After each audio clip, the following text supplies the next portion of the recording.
बंसी नाम का एक आदमी था जो कि नया नया शहर आया था। उसके गांव में इस साल सूखा पड़ गया था, इसीलिए वो शहर आया था। वो यहाँ वहाँ काम की तलाश कर रहा था और बड़ी मुश्किल से उसे एक रिक्शा चलाने का काम मिला था।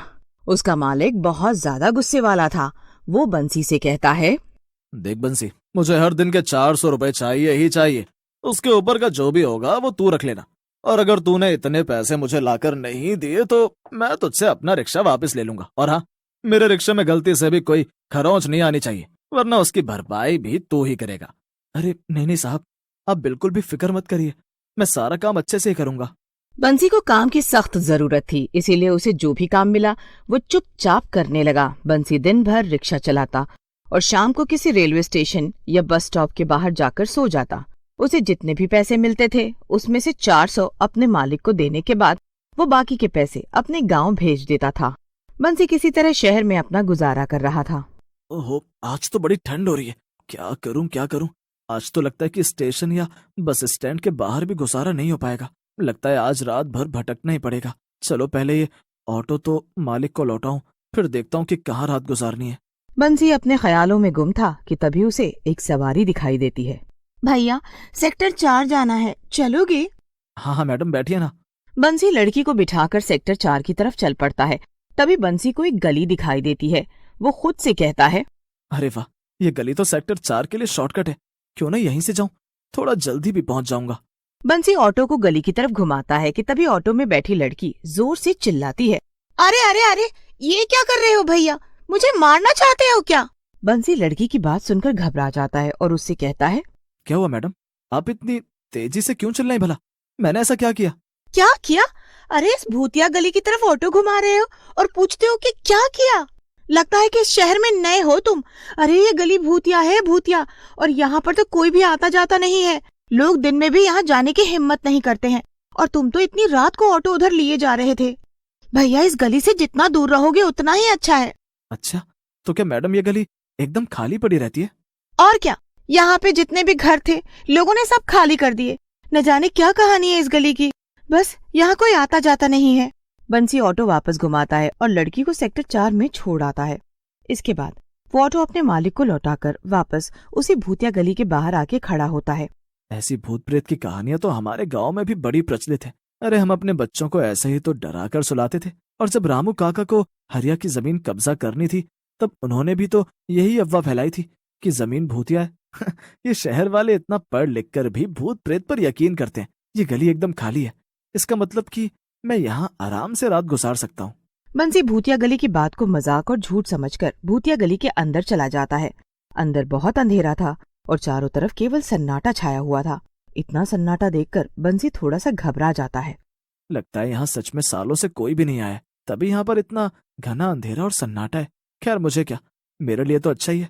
अगर आज रात यहाँ पे अच्छी नींद आई तो अब से मैं रोज यहीं आकर सोया करूंगा। बस स्टैंड और रेलवे स्टेशन पे तो कई बार पुलिस वाले आकर उठा देते हैं, लेकिन यहाँ तो नींद खराब करने के लिए कोई भी नहीं आएगा। तभी बंसी को एक घर दिखता है जिसमें बाहर ही एक आंगन था। उस घर का दरवाजा भी खुला हुआ था। बंसी हंसकर अपना मन बहला लेता है और जमीन पे अपनी चादर बिछाकर लेट जाता है। बंसी एक तरफ को करवट करके लेटा हुआ था कि तभी उसे अपने पीछे किसी की जोर जोर से सांस लेने की आवाज आती है। बंसी झट से पलटकर देखता है तो उसके पीछे एक भूत लेटा हुआ था। भूत को देखकर बंसी जोर से चिल्लाता है। बंसी उठकर खड़ा हो जाता है। भूत भी उसके साथ खड़ा हो जाता है। अरे तू तो डर गया। मुझे तो लगा था कि तू तो कोई बड़ा ही बहादुर इंसान है, तभी तो तू यहाँ इस भूतिया गली में इतनी रात को आया है। लेकिन तू तो डर के मारे कांप रहा है। इसका मतलब कि यहाँ सच में भूत है। अरे ये मैंने क्या किया? मैं यहाँ क्यों आया मरने के लिए? भूत जी मुझे माफ कर दो, मुझसे बड़ी भूल हो गई। मेरी मति मारी गई थी जो मैं यहाँ आया। जाने दो मुझे, प्लीज जाने दो। अरे इतने दिनों बाद तो यहाँ कोई आया है, ऐसे कैसे जाने दूं मैं तुझे? हाँ। अब आज की रात तो तुझे यही हमारे साथ बितानी है, और अगर सुबह तक तू जिंदा बच जाए तो चला जाना। हमारे क्या मतलब? यहाँ आपके अलावा भी कोई है क्या भूत जी? हाँ, मेरा पूरा परिवार है यहाँ। तभी वहाँ पर भूत की पत्नी और 2 भूतिया बच्चे भी आ जाते हैं। वो तीनों बंसी को बहुत गुस्से से देख रहे थे। बंसी उन्हें देखकर और भी ज्यादा डरने लगता है। तभी भूत की पत्नी बोलती है, ये क्या है? एक इंसान यहाँ क्या करने आया है? इसकी हिम्मत भी कैसे हुई हमारी इस गली में आने की? मैं इसे नहीं छोड़ूंगी, मार डालूंगी मैं इसे। अरे नहीं नहीं, रुको भाग्यवान, अभी अभी तो आया है बेचारा, मारना ही तो है इसे, तो थोड़ी देर बाद मार लेना। ये सब सुनकर बंसी को चक्कर आने लगते हैं। वो भूत के पैर पकड़ लेता है और अपनी जान की भीख मांगने लगता है। मुझे मत मारो, मुझे मत मारो भूत जी, मैंने किसी का क्या बिगाड़ा है? मैं तो बहुत ही गरीब आदमी हूँ। गांव में मेरे बूढ़े माँ बाप ने मुझे बड़ी उम्मीदों से शहर भेजा है। गांव में सूखा पड़ने के कारण सब भूखे मर रहे हैं, इसीलिए मैं यहाँ शहर आकर रिक्शा चलाकर किसी तरह खुद को और अपने माँ बाप को जिंदा रख रहा हूँ। बंसी की बात सुनकर भूत और उसका परिवार कुछ शांत होते हैं। वो सब तो ठीक है, मगर तू यहाँ क्या करने आया था? क्या तुझे पता नहीं था कि ये गली भूतिया है? सारे शहर को तो ये बात मालूम है। पता था, लेकिन मुझे लगा कि ये सब बस एक झूठी अफवाह है। दरअसल मैं बस स्टैंड या रेलवे स्टैंड पर सो जाता था, लेकिन आज ठंड बहुत थी, इसीलिए मैंने सोचा कि यहाँ किसी घर की छत के नीचे सो जाऊंगा तो कम ठंड लगेगी। बाहर खुले में तो मैं ठंड से मर ही जाता। मुझे माफ कर दो। कहानी तो तेरी बड़ी ही दर्द भरी है। चल ठीक है, जा, हमने तुझे माफ किया। चल भाग जा यहाँ से और दोबारा कभी दिखाई मत देना, समझा? बंसी इस बात से बहुत खुश हो जाता है कि उसकी जान बच गई थी। वो जल्दी से गली से बाहर निकलने लगता है, लेकिन तभी उसे कुछ ख्याल आता है और वो वापस भूत के परिवार के पास आ जाता है। अरे बड़ा अजीब आदमी है तू। मैंने आज तक नहीं देखा कि कोई इंसान भूत से बचकर भागने के बाद वापस मुड़कर आया हो। अब क्या चाहिए तुझे? भूत जी, मैं यहाँ से जा तो रहा था, लेकिन मुझे एक बात से बड़ी परेशानी हो रही थी, इसीलिए मैं वापस आपके पास आ गया। मुझे ये जानना है कि आप लोगों के साथ आखिर हुआ क्या जो आप यहाँ ऐसे भटक रहे हैं? तू सच में एक बड़ा ही नेक दिल इंसान है। तू बाकी इंसानों से बहुत अलग है और तुझे दूसरों के दर्द का एहसास भी है। हाँ, हम लोग यहाँ पर सालों से भटक रहे हैं, लेकिन किसी को भी हमारी परवाह नहीं हुई। ना तो किसी ने जीते जी हमें पूछा और ना ही मरने के बाद। इतना कहकर भूत की पत्नी रोने लग जाती है। आप लोग मुझे बताइए कि आपके साथ आखिर क्या हुआ है। मुझसे जो भी बन पड़ेगा मैं आपकी मदद जरूर करूंगा। करीब करीब 5 साल पुरानी बात है। इस गली में ये जो कई सारे घर तुम्हें नजर आ रहे हैं ना, यहाँ पर कई परिवार रहते थे और सब बहुत खुशहाल थे। हम भी यहीं रहा करते थे। हम लोग गरीब जरूर थे, लेकिन फिर भी जिंदगी को खुशी खुशी जी रहे थे। एक दिन अचानक से एक बहुत बड़े बिल्डर के कुछ आदमी आए और उन्होंने हम सब लोगों को धमकी दी कि जिस जिस का भी घर इस गली में है वो घर खाली कर दे। क्या? मगर ये तो गलत था। फिर आप लोगों ने क्या किया? उस बिल्डर को यहाँ पर कोई नया प्रोजेक्ट बनाना था।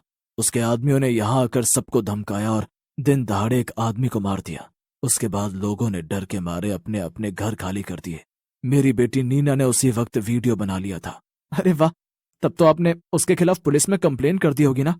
हम वही करने जा रहे थे, लेकिन हम कंप्लेन कर पाते उसके पहले ही ये बात बिल्डर को पता चल गई और वो अपने आदमियों के साथ हमें मारने आ गया। तब तक सारे लोग अपना घर छोड़कर जा चुके थे और यहाँ बस हम लोग ही बचे थे। हमने उससे बहुत विनती की, लेकिन उसने हमें मार दिया। लेकिन हमने भी ठान लिया था कि इस गली में कोई भी प्रोजेक्ट नहीं बनने देंगे और ना ही किसी को हमारा घर गिराने देंगे। हाँ, और इसीलिए हम लोग तब से यहीं पर भटक रहे हैं। बिल्डर के आदमी कई बार यहाँ आए, लेकिन हमने उन्हें डरा कर यहाँ से भगा दिया। हमें पूरे शहर वालों को डराना पड़ा ताकि कोई भी यहाँ ना आ पाए। इसीलिए कोई भी यहाँ आता तो हम उसे डरा देते थे। ओह, तो अब मैं समझा।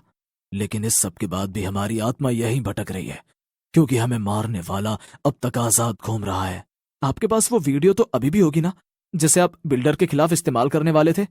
हाँ, ये लो, इस पेन ड्राइव में है वो वीडियो। मैं आप लोगों की मदद करूंगा।